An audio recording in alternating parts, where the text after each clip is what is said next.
किन चाहिँ यस्तो हुनु होला चाहिँ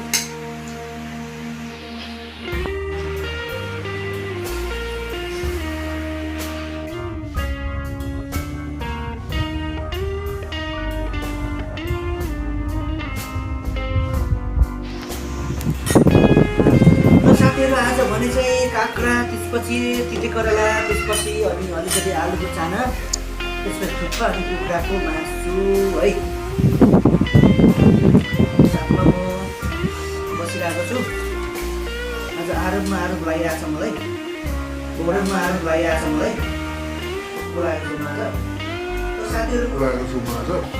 छु साथीहरू म सुरु गर्नु गइरहेको छु। सेयर सब्सक्राइब गरिदिनु होला, लाइक गरिदिनु होला है साथीहरू, सपोर्ट गर्नु होला है। मान्छे बोलापछि के गर्नु, साथीहरू सबले हेर्छ, हेल्प गर्नु होला है। र साथीहरू म सुरु गर्छु यो तिते करेला बाटो है त।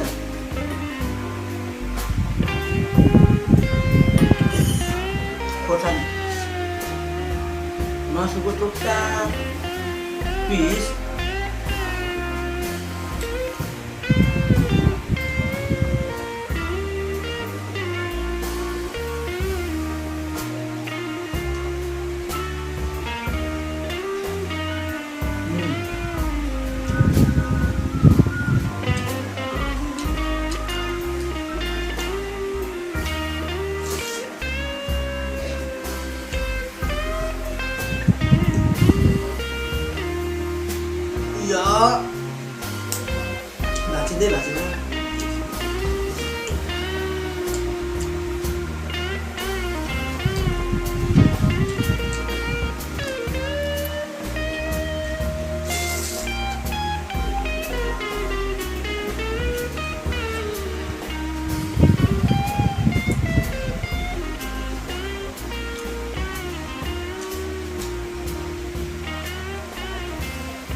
न साथीहरू आज चाहिँ त्यतिकैमा